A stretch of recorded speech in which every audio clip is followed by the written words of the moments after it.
এখানে তো সবাই রাখছে।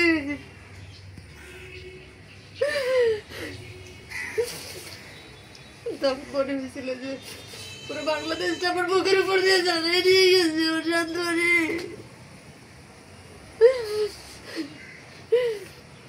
পুলিশকে অনেক রিকোয়েস্ট করছিল যে ওদের একটা জানাজা করতে দেয় এখানে। ওর জন্ম এখানে, ওর বেড়ে ওঠা এখানে, অনেক আত্মীয় স্বজন, অনেক বন্ধু বান্ধব এখানে আছে, ওর জন্য একটা জানাজা এখানে করতে দেয়। কিন্তু প্রশাসন তখন কেমন ছিল সেটা তো সবাই জানে, কিন্তু একটা জানাজাও করতে দেয় না। বলছে না, পুলিশ প্রটোকল দিয়ে আমরা লাশ বাড়িতে নিয়ে যাবো। এরপর পুলিশ প্রটোকল দিয়ে আমাদেরকে বরিশাল নিয়ে যায়। শান্তুর আর কোনো প্রিয় জিনিস বা শান্তুকে নিয়ে আপনাদের কোনো পরিকল্পনা বা কোনো স্বপ্ন? শান্তুকে নিয়ে সব স্বপ্ন ছিল। আপনার একমাত্র সন্তান, মনে করেন একটা ছেলেকে অনার্স পর্যন্ত নিয়ে আসতে আমি অনেক ত্যাগ করেছি। আল্লাহ আমাকে দিয়েছে, কিন্তু ওর বাবার থেকেও যতটা যথাসাধ্য চেষ্টা করছে আল্লাহ আমাকে তো ফেলতেছিল। যে যখন 21 সালে আমাদেরকে লালদিয়াচর থেকে উচ্ছেদ করা হয়, ওদের লালদিয়াচর বাড়ি ছিল।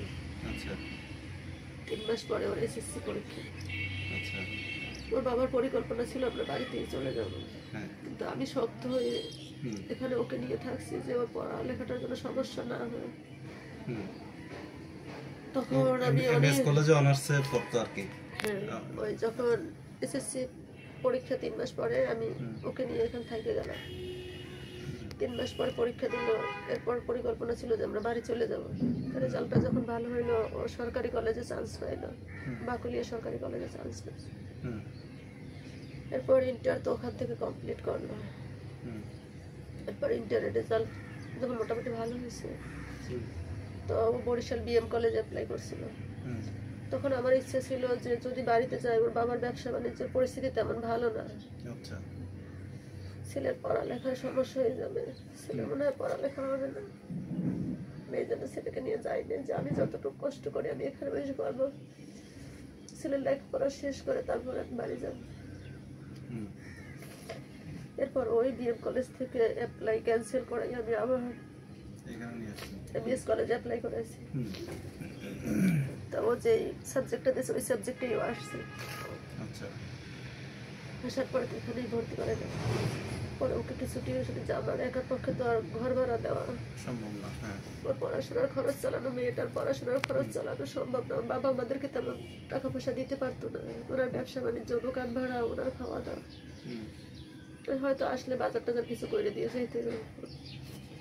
ওই চিন্তা করে যাই না যে আমার ছেলের পড়াশোনা হবে না ওখানে গেলে। ওকে আমার কিছু টিউশনি ঠিক করে দিয়েছে আস্তে আস্তে। তো ওকে 3টা টিউশনি ঠিক করাই দিয়েছিলাম। ওই টিউশনি করাই তো আমি কিছু টিউশনি করাইতে আমার ওই একটা প্রাইভেট স্কুলে জব করতাম। প্রাইভেট স্কুল বেতনটা তো একদম একটা মানুষের এক বেলার 4 পয়সাও হয় না ওখানে, ওভাবে তো চলা যায় না। এই জন্য ওকে কিছু টিউশনি ঠিক করে দিয়েছিলাম। এইভাবে কষ্ট করে সে দিন চলতো আমার ওকে নিয়ে। তো স্বপ্ন ছিল যে সব কষ্টের শেষে একদিন সুখ আসবে। ও খুব ছিল উদ্যোক্তা হবে। আমার স্বপ্ন ছিল গতবার কোরবানিতে বাড়িতে গেছে, আমার ভাই একটু বাইরে থাকে, তো বলছে আমার ভাই যখন ভালো লেখাপড়া করে ওকে আমরা স্টুডেন্ট বিষয়ে বাইরে নিয়ে যাবো। তো বাড়ি থেকে এসে আমার ভাই বলছে আর কি যে পাসপোর্ট বানাই ফেলতে বলছে তোমার আম্মুকে। আসার পরে বলছে আম্মু মামা আমাকে পাসপোর্ট বানাইতে বলছে। তা আমার পরিকল্পনা যে পাসপোর্ট বানাইতে দেবো, ওদিকে সবাইকে আর কি ইয়ে রাখছি যে ভালো হিসাবে ছেলেকে স্টুডেন্ট আমার তো অনেক স্বপ্ন ছিল আমার ছেলেকে নিয়ে স্টুডেন্ট হিসেবে বাইরে যাবে, ভালো লেখাপড়া করবে, ভালো একটা অ্যাওয়ার্ড নিয়ে আসবে, সার্থকী আমি একজন সেরা মা হবো। আল্লাহ তাআলা আমাকে যে দিন সে মারা গেল সেটা কত তারিখ ছিল? 16 জুলাইয়ের ওই দিন আপনার সাথে সর্বশেষ কথা কি হয়েছিল ওর সাথে? আমি স্কুল থেকে বের হয়েছি, বলছিলাম যে টিউশন ঠিক করে দিছিল, তা ও যে একটা টিউশন ছিল 1 ঘন্টা, আর একটা টিউশনি 3টায়, একটা হচ্ছে সন্ধ্যা 7টায়। তা ও যে ওই আন্দোলনে যাবে, আমি তো জানতাম না যে তখন আন্দোলনে তো গরম। ওর যে পরিকল্পনা, ওরা আগেই নাকি শিডিউল নিচ্ছে যে ওদিন আন্দোলনে আসবে, কিন্তু আমি তো ওগুলো জানি না। ওরা স্কুল থেকে বের হয়েছে, ওই 3টা টিউশনিটা 2টা বাজে করাইতে গেছে। তো আন্দোলনে যাবে, এই জন্য আসতে দেরি হইলে তো টিউশনি করাইতে পারবে না। খুব দায়িত্বশীল ছিল সে, যে ওইদিন মিস দিতে পারতো, পরের দিন কিন্তু আসরের বন্ধ ছিল যে পরের দিন পড়াবো, তো সে মিস দেয় না। সে ওই টিউশনি করাইতে গেছে, হালকা পড়াই আসছে, বইলে আসছে যে কালকে বন্ধ আছে, কালকে এসে বেশি করে পড়াবো। তো ও যেদিক দিকে টিউশনি করাইতে যায়, আর আমার স্কুলটা একই দিকে। তো আমার বাসাটা ছিল রোডের এই সাইডে, ওই স্কুলটা তো ব্যারিস্টার কলেজের ওই পাশে। তো আমি পার হয়ে ওই যে পেট্রোল পাম্পটা আছে না, ওই পেট্রোল পাম্পের কাছাকাছি চলে আসি, বাসার প্রায় কাছাকাছি চলে আসি। আসার পরে ওইখানেই দেখা হয়েছে আমার শেষ দেখা।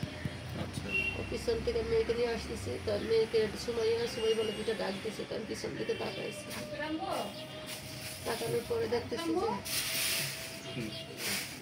তাকানোর পরে দেখতেছি যে ও পিছন থেকে ডাকতেছে। আমি তাকাইছি, পর ও কাছে আইসা ব্যাগ থেকে চাবিটা বের করে আমার হাতে দিয়েছে, কিন্তু কোনোদিন এরকমের দেয় না, কারণ বাসার 2টা চাবি, একটা আমার কাছে থাকে, একটা ওর কাছে থাকে। চাবি তো আমার কাছে থাকে, কিন্তু কোনোদিন ও চাবি এরকমের দেয় না আমাকে। হয়তো তার মনেই জানা ছিল। তারপর চাবিটা যখন বের করে আমার হাতে দেয়, আমি বলি আমার কাছে তো চাবি আছে, বলে তারপরও নিয়ে যাও, এই কথা, তারপরে নিয়ে যাও। তো এখন ঘুরে যখন চাবি দিয়ে যাচ্ছি, পিছনে দেখতেছি কলেজ ব্যাগটা, তাহলে তো ভাবছি কলেজ ব্যাগ নিয়ে এখন কোথায় যাও। বলছে আমি একটু 2 নম্বর গেট যাই। তখন আমি মনে করছি হয়তো কোনো কাজে যায়, কিন্তু আন্দোলনে যে আসবে সেটা তো আমি জানি না।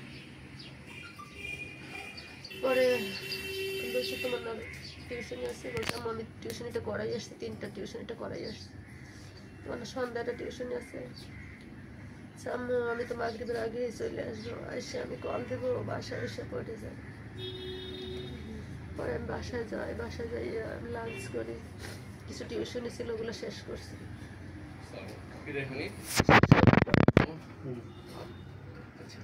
শেষ করার পরে আমি যখন শেষ করার পরে আমি সন্ধ্যা হয়ে আসছে, তখন আমি ওই যে বাসায় আসবে ওর জন্য বললাম না চা আর পরোটা পছন্দ করে, আমি ওর জন্য নাস্তা রেডি করতেছিলাম, এসে চা পরোটা খাবি রেডি করতে এসে মেয়েকে বলতেছি তোমার ভাইয়াকে একটু কল দাও। কল দিয়ে দেখে যে শান্তমণির মোবাইল বন্ধ। আম্মু ভাইয়ের মোবাইল তো বন্ধ।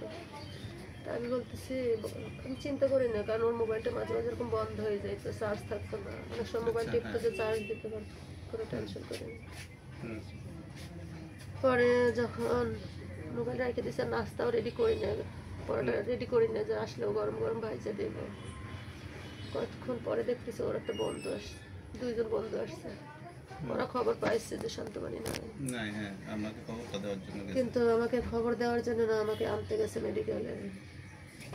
ওরা যাই বলতেছে আমি পাকঘরে তরকারি রেডি করতেছিলাম, বলছে আন্টি একটু ভিতরে আসে। তো আমি আসতাম, দেখে ওদের খুশি হয়েছে যে নাস্তা রেডি করবো, শান্তমণির সহ একসাথে নাস্তা করবো, আসতে ভালোই হয়েছে। পরে আমি ভিতরে আসার পর বলে আন্টি একটু রেডি হন, আমাদের সাথে একটু যাইতে হবে। তা আমি বলছি কোথায় যেতে হবে? বলছে আন্টি আমাদের সাথে একটু মেডিকেল যাইতে হবে, শান্ত ভাইয়ের গায়ে গুলি লাগছে। এটা বলার সাথে সাথে আমি খাটের উপরে পড়ে গেছি, চিৎকার দিচ্ছি, কি বলো শান্তমণির গায়ে গুলি লাগছে। কিন্তু তখন আমি বুঝতে পারি না যে গুলি লাগছে এভাবে যে শান্তমণি নাই। হয়তো পুলিশে যদি গুলি করে এরকমের মিছিলে, হয়তো পায়ে গুলি লাগে বা এরকম গুলিতে তো মানুষ মরে না, কিন্তু মরার কোনো চিন্তাই আমার মাথায় আসে না। পরে আমি বাসায় কিছু টাকা ছিল, পরদিন বন্ধ, আমি বাজার করবো এই জন্য কিছু টাকা রাখছিলাম। টাকা আমি সবসময় বাসায় রাখতাম না, বন্ধের দিনে বাজার করবো, কিছু টাকা রাখছিলাম, ওই টাকা নিয়েই আমি বের হয়েছি। ওদেরকে জিজ্ঞেস করি তোমরা আমার শান্তমণিকে কোথায় ভর্তি করাইছো? ওরা বলছে যে চিটাং মেডিকেলে ভর্তি করাইছে। তখন আমি বলতেছি আমার ছেলেকে তোমরা চিটাং মেডিকেলে কেন নিচ্ছ, ওখানে তো ভালো ট্রিটমেন্ট হয় না, আমার ছেলেকে তোমরা ক্লিনিকে কেন ভর্তি করাবে। আন্টি কান্নাকাটি করেন না, তাড়াতাড়ি করেন, দোয়া করেন, খারাপ কিছু যেন না হবে। এখন আমি দৌড়াইতেছি আর বলতেছি তোমরা সিএনজি রেডি করো। সিএনজি নিয়েছে, সিএনজিতে উঠে ওই ছেলেরা বলতেছে যে আন্টি আঙ্কেলকে একটু কল দেন, আপনার ভাই কি কোথায় আছে একটু তাদেরকে আসতে পারেন। কিন্তু তখন আমি বুঝি যাই যে শান্তমণি নাই, হয়তো একটু বেশি রক্তক্ষরণ হয়েছে, মনে হয় গুলি লাগছে, এমার্জেন্সি, সেই জন্য মনে হয় আসতে পারবে। বলছি তোমার আঙ্কেল তো এখন আসতে পারবে না। আর আমি সবসময় ওনাকে সব কিছু শেয়ার করতাম না, কারণ উনি আমাদের সারা বাড়িতে থাকে, সবসময় মনটা ওনার টানা থাকে, সবসময় চিন্তার ভিতরে থাকে। তারপরে ওরা কল দিচ্ছে ওর আঙ্কেলকে, কল দিয়ে বলতেছে আঙ্কেল তাড়াতাড়ি চলে আসেন। বলছে আব্বু আমি তো এখন আসতে পারবো না, এখন তো গাড়ি নাই। কিন্তু সেও জানে না যেভাবে হয়ে গেছে। বলছে গাড়ি না থাকলে আপনারা রিজার্ভ গাড়ি নিয়ে আসেন। রিজার্ভ গাড়ি হয়তো পাওয়া যাচ্ছে না, আঙ্কেল বিমানে আসে। কিন্তু তখন আমি জানি না যে এরকম সর্বনাশ হয়ে গেছে। পরে আমাকে যখন নিয়ে আসে মেডিকেলে, আমি এসে শুনতেছি 5 মাস থানার ওসি ডাকতেছে, ফয়সালের আম্মু কোথায়, ফয়সালের আম্মু কোথায়। এই সময় যে আরো 2টা লাশ ছিল, ওয়াসিম আকরামের আর ওমর ফারুকের, ওদের লাশ তো হস্তান্তর করছে। কিন্তু শান্তমণি এতক্ষণ বেওয়ারিশ ছিল, তার কোনো ওয়ারিশ ছিল না, বন্ধু বান্ধব ছিল, তাদেরকে কেউ অ্যালাউ করেনি। পরে আমি যাওয়ার পরে যখন আমার ঠিকানা ঠিকানা সব নিয়েছে, এরপরে ওই ওসি চলে গেছে। এখন সবাই শুধু আমাকে নিয়ে ব্যস্ত, মিডিয়ার লোক সব সামনে চলে আসে, কিন্তু ওই ছেলেরা কেউ আমার সামনে আসতে দেয় না, যেন আমি বুঝতে না পারি। কিন্তু এখনো আমি জানি না যে শান্তমণি নাই। পরে কেউ আমাকে ধরে এখানে বসা, ওখানে বসা। পরে আমি বলছি আমাকে এরকম বসায় না, আমাকে শান্তমণির কাছে নিয়ে চলো তাড়াতাড়ি। আমি ভাবছি হয়তো বা বেশি সিরিয়াস, এই জন্য মনে হয় পুলিশ ওখানে কাউকে ঢুকতে দিচ্ছে না। আমি বলছি আমাকে নেওয়া, আমাকে নিলে শান্তমণিও সুস্থ হয়ে যাবে, আমিও সুস্থ হবো, তাড়াতাড়ি আমাকে ওখানে নিয়েছে। কিন্তু কেউই নেয় না আমাকে। পরে একজন লোক এসে বলে আপনি একটু শান্ত হন, আমাদের একটা লোক মারা গেছে, শান্তমণির ওখানে যাইতে একটু দেরি হবে। তখন কেমন যেন আমার মনটা করে আসছে যে হয়তো আমার শান্তমণির কিছু হয়ে গেছে মনে হবে।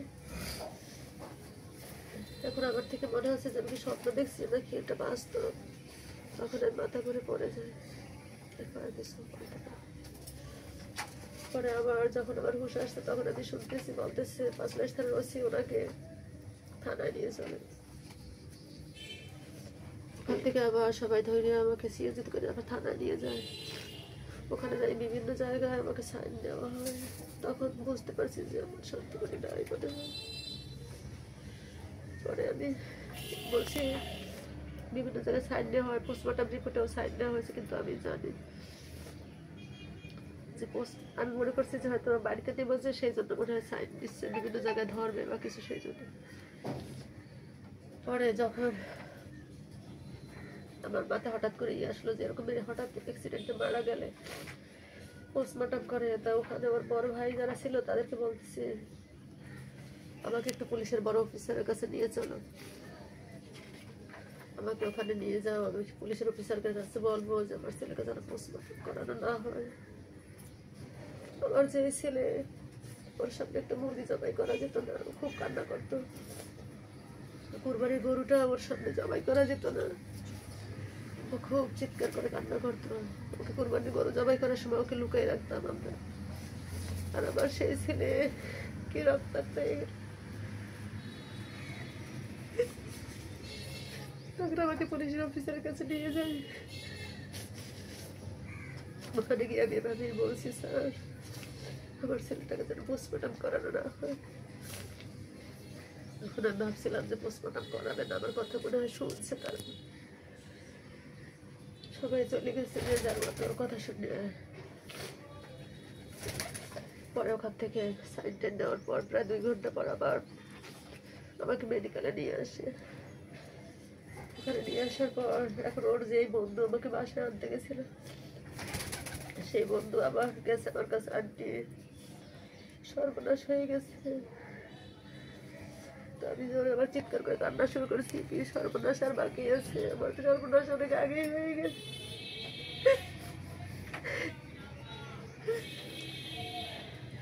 শান্ত ভাই লাস্ট পোস্টমর্টমে নিয়ে গেছে।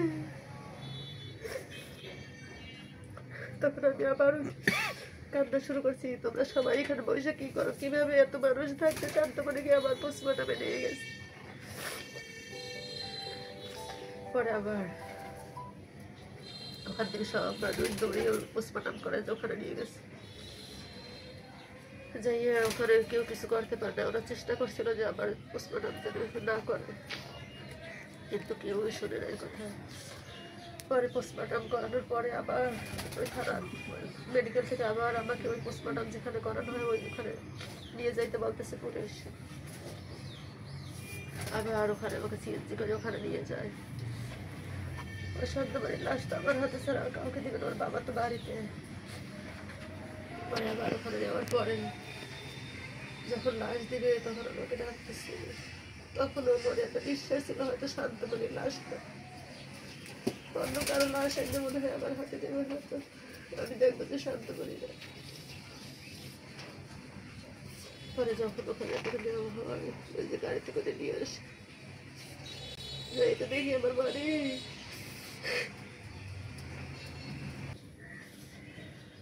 তখন ওই লাশকে পুলিশ প্রোটোকল দিয়ে এভাবে নিয়ে গেছে, কিন্তু জীবিত থাকতে যদি এরকম প্রোটোকল দিতে তাহলে তো আমাদের বুক এরকম খালি হইতো না।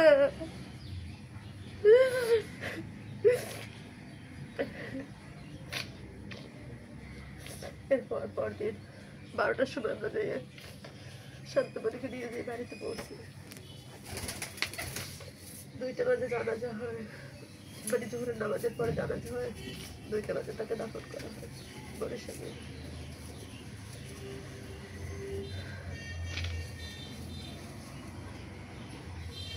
কিন্তু শান্তবাড়ি তো বাংলাদেশের ভিতর যেদিন প্রথম শহীদ তো তারা 4th শহীদ শান্তবাড়ি, আবু সাইদ, ওয়াসিম আকরাম, ওমর ফারুক, শান্তবাড়ি প্রথম দিনের মানে 4th শহীদ শান্তবাড়ি। কিন্তু আমরা তো সেভাবে তাকে দেখি না, তার সিরিয়াল আমরা খুঁজেও পাই না। এইভাবে কেন হইলো? যেমন আমরা দেখেন বীরশ্রেষ্ঠ 7 জন পড়ি, সেভাবে আমরা পড়ি যে 7 জন নাম না জানা আরো অনেকে, কিন্তু এখন তো দেখতেছি যে হয়তো শান্তবাড়ির নাম না জানা আরো অনেকের ভিতরে পড়ে যেতে পারে। সব জায়গায় আবু সাইদ, মুগ্ধ তাদেরকে যে মনে রাখবে না সেটা তো কথা না, কিন্তু আমাদের সন্তানরাও তো জীবন দিছে এই আন্দোলনে, কিন্তু আমাদের সন্তানরা তো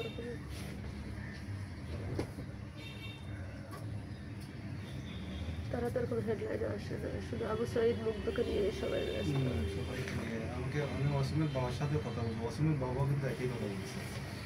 বলার কথা, কারণ ওরা প্রথম দিনের শহীদ। দেখেন